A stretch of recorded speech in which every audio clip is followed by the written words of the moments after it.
Este podcast se presenta gracias al programa de apoyo al periodismo independiente del Grupo Bancolombia, porque una sociedad mejor informada está más protegida.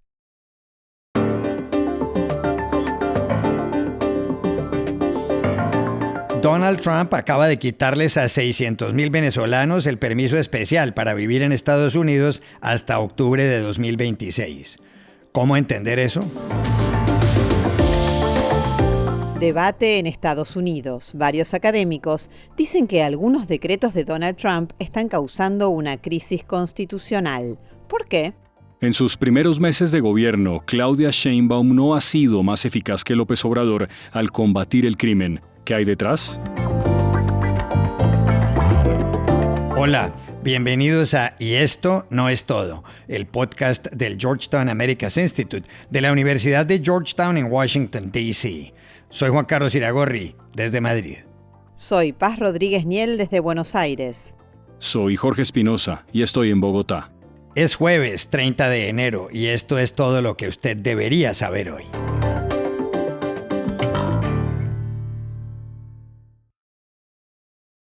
Una medida que acaba de dictar el gobierno de Donald Trump ha dejado en una situación preocupante a 600,000 venezolanos que viven ahora mismo en Estados Unidos. La disposición elimina el blindaje del que gozaban todos ellos frente a una eventual deportación. Esos venezolanos estaban cobijados por un Temporary Protected Status, TPS por sus siglas en inglés, es decir, un estatuto de protección temporal que les permitía residir e incluso trabajar en Estados Unidos. El TPS les fue prorrogado año y medio el pasado 10 de enero. Pero el martes la nueva secretaria de Seguridad Interior, Kristi Noem, dijo en Fox News que la prórroga, decretada por su antecesor en el gobierno de Joe Biden, Alejandro Mayorkas, fue revocada por la administración Trump, pues permitía a los venezolanos quedarse en el país y violar la ley. Mayorkas signed an order that said for 18 months they were going to extend this protection to people that are on temporary protected status, which meant they were going to be able to stay here and violate our laws for another 18 months, and we stopped that.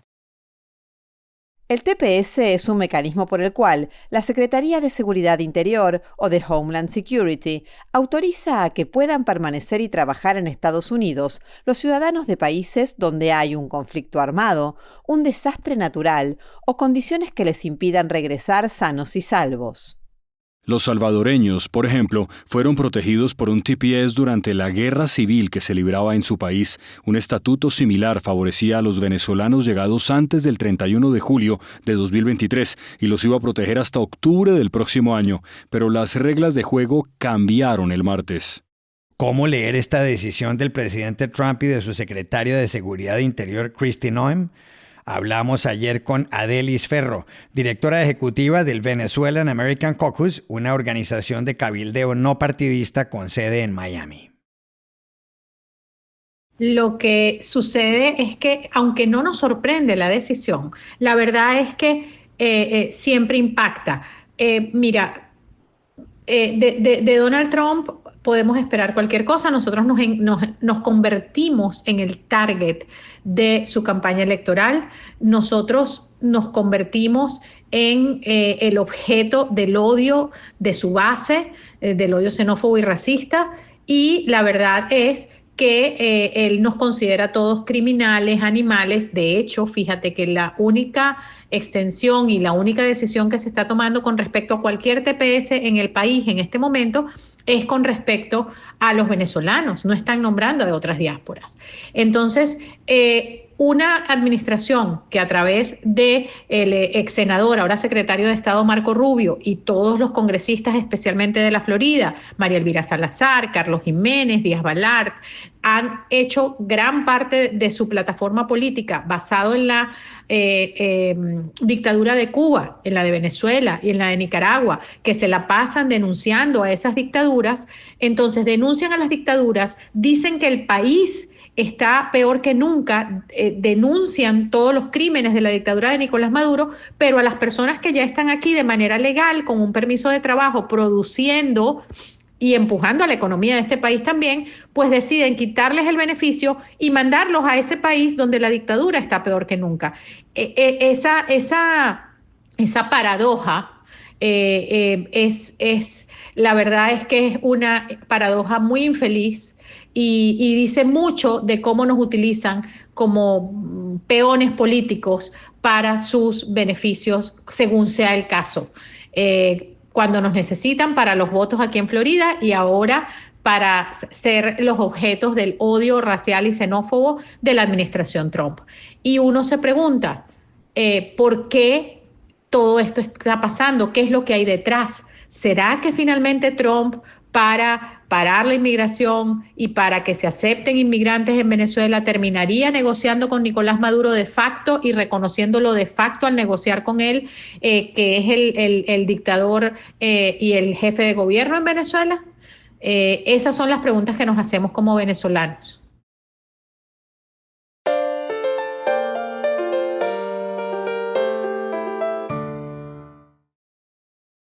El lunes por la noche, un memorando del gobierno de Estados Unidos causó alarma en amplios sectores de ese país y ha generado un debate en torno a la presidencia de Donald Trump.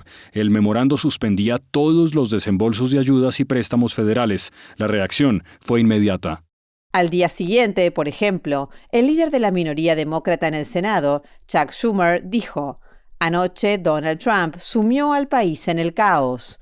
Congeló en un instante los fondos federales y acabó con billones de dólares para ciudades, estados, colegios, hospitales, negocios y familias». Last night, President Trump plunged the country into chaos.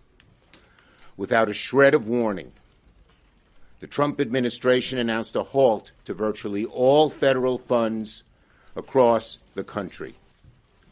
In an instant, Donald Trump has shut off billions, perhaps trillions of dollars that directly support states, cities, towns, schools, hospitals, small businesses, and most of all, American families. En cuestión de horas, la confusión fue de tal magnitud que ayer mismo Trump dio marcha atrás.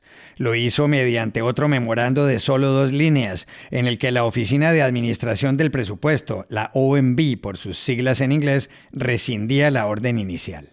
Trump se defendió lanzando críticas a tanta burocracia. Dijo, entre otras cosas, que su administración ha identificado el reciente envío a Gaza de $50 millones con el fin de comprar condones para el grupo Hamas, dinero que terminó siendo utilizado en la fabricación de bombas.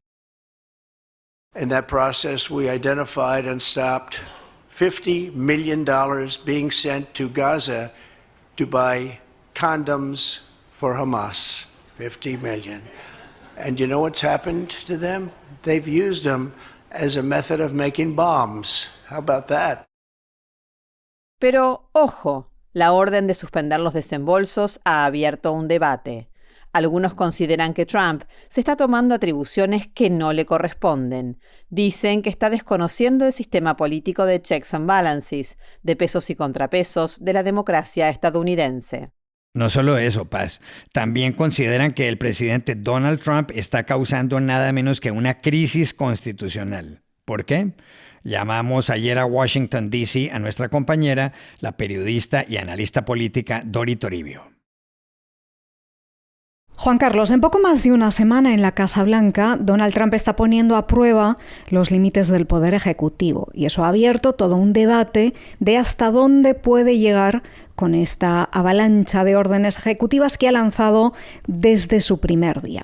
Ojo, todos los presidentes de Estados Unidos usan decretos y muchas veces reciben críticas desde el Congreso por abusar del poder presidencial. Esta es una pelea política clásica aquí en Washington. Pero ahora Trump va más allá, porque esta es una batalla que él prometió en campaña, una batalla que buscaba, la batalla entre los poderes del Estado para ampliar el suyo, el poder ejecutivo. Y el ejemplo claro es lo que ha pasado esta semana, que explicabais ahora muy bien. Lo complicado aquí es entender lo que está de fondo y explicarlo.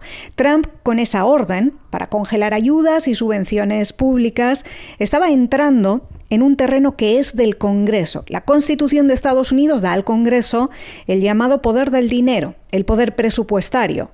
The power of the purse, lo llaman aquí. Esto está recogido en el primer artículo de la Constitución en virtud a la separación de poderes y ha sido durante décadas una herramienta histórica con la que el Congreso ha limitado el poder de los presidentes en cuestiones de ayuda exterior, por ejemplo, o de ayuda militar, de lo que depende, al fin y al cabo, la participación en guerras en el extranjero. Y además, en 1974, el Congreso aprobó una ley para regular y limitar el control de los presidentes sobre los presupuestos, llamada The Impoundment Control Act. Y esto lo hicieron después de que el presidente Richard Nixon hubiera retenido muchos fondos ya aprobados por el Congreso para programas que él no apoyaba. Desde entonces, según esa ley, un presidente no puede, de manera unilateral, retener o rescindir fondos públicos, especialmente si lo hace por razones políticas o ideológicas. Y así ha sido hasta ahora. De ahí que las acciones de Trump hayan desatado un debate sobre si son inconstitucionales e ilegales, porque existe la pregunta de si Trump ha hecho todo esto para lanzar un globo sonda y comprobar hasta dónde puede llegar, sentando las bases para una batalla en la que busque obtener parte del poder de gasto. Ya lo intentó en su primera presidencia, pero la gran diferencia ahora es que los republicanos tienen mayoría mínima, pero mayoría en las dos cámaras del Congreso, es decir, el poder legislativo, y además la Corte Suprema, Poder Judicial, tiene una mayoría de jueces conservadores, 3 de ellos nombrados por el propio Trump entonces. Así que todo esto es importante tenerlo en cuenta porque podría intentar aplicarlo a partir de ahora en muchos otros asuntos, en política doméstica e internacional. Y porque ya está sobre la mesa en muchas otras batallas legales abiertas por órdenes ejecutivas de Trump, como su reciente decreto, del que ya hablamos en este podcast, para restringir el derecho a la ciudadanía por nacimiento recogido en la enmienda 14 de la Constitución, que dice que todas las personas nacidas en Estados Unidos tienen automáticamente la ciudadanía estadounidense, pero el presidente quiere eliminar ese derecho para los hijos de inmigrantes indocumentados. El asunto ha sido ya paralizado en los tribunales, pero podría llegar hasta la Corte Suprema.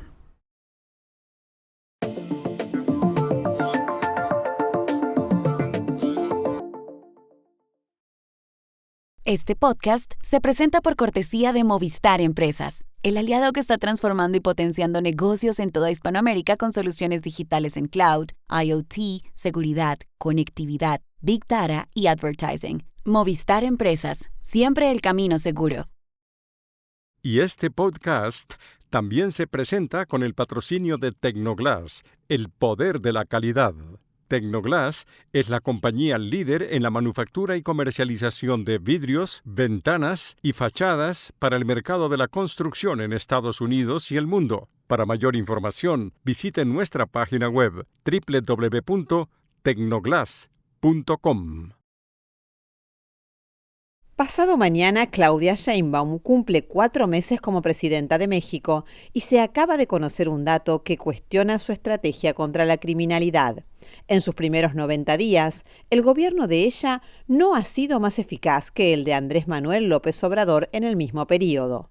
Oigan esto, ¿es verdad que en los primeros 3 meses del gobierno de Sheinbaum se han incautado 3.000 armas de fuego y que en el de López Obrador fueron incautadas solo 26, pero en los primeros 90 días del expresidente hubo 8.500 homicidios y en los de ella 7.300? Eso significa que con Sheinbaum ha habido más incautaciones de armas, pero casi la misma cantidad de homicidios. Curioso. Conviene recordar que cuando ella estaba en la campaña presidencial y López Obrador se aproximaba al final de su mandato, Sheinbaum se refirió a esas políticas. Hay 2 partes muy importantes para lograr todavía más seguridad. Una tiene que ver con la atención a las causas. Eso es muy importante, quizás lo más importante. Se burlan del presidente porque dice abrazos, no balazos. Pues claro que no se trata de abrazos a los delincuentes, nadie nunca ha dicho eso. Lo que pasa es que la oposición anda quién sabe dónde. Nosotros tenemos que abrazar a los jóvenes de México para que no se vayan a la delincuencia, con educación, con cultura, con deporte. Y el otro es seguir avanzando en la cero impunidad. Es decir, hay un homicidio, pues que se detenga al responsable. ¿Por qué la cruzada contra la criminalidad de Claudia Sheinbaum no ha sido, al comienzo del gobierno, mejor que la de López Obrador? Llamamos ayer a Ciudad de México al experto en seguridad Eduardo Guerrero Gutiérrez, que dirige la consultora Lantia Intelligence. Durante los primeros 4 meses de gestión de este nuevo gobierno, la violencia no ha podido ser reducida de manera significativa, me parece que por 2 razones principales. La primera razón tiene que ver con la división del cártel de Sinaloa y la enorme violencia que esta división está propiciando, ¿no? Hay una lucha intestina que ha incrementado de manera exorbitante los homicidios en la capital del estado y otros municipios alrededor, y además amenaza con extenderse incluso a otros estados de la región noroeste del país. De modo que el nuevo gobierno ha tenido que concentrar su esfuerzo en evitar que esto suceda. La segunda razón tiene que ver con mostrarle al nuevo equipo de seguridad del presidente Trump de que México está dando ahora un gran viraje. Hay un gran cambio de óptica, de estrategia para lidiar con el crimen organizado, diferente a la que se implementó durante el gobierno anterior. Me parece que las cuentas que se van a rendir en este renglón a las nuevas autoridades estadounidenses va a ser bastante bueno, y seguramente eso nos dará margen para que haya negociación y se puedan formular nuevas modalidades de cooperación entre ambos países.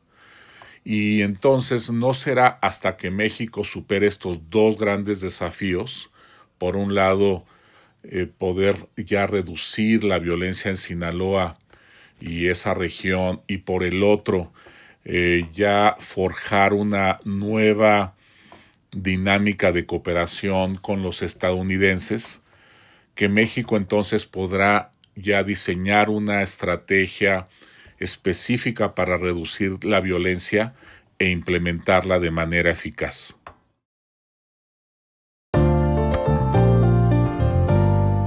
Y estas son otras cosas que usted también debería saber hoy. El presidente de Estados Unidos, Donald Trump, firmó ayer una orden ejecutiva para acondicionar un centro con 30.000 camas en la base naval de Guantánamo, en el sureste de Cuba. El objetivo es que sea el sitio de reclusión de inmigrantes indocumentados.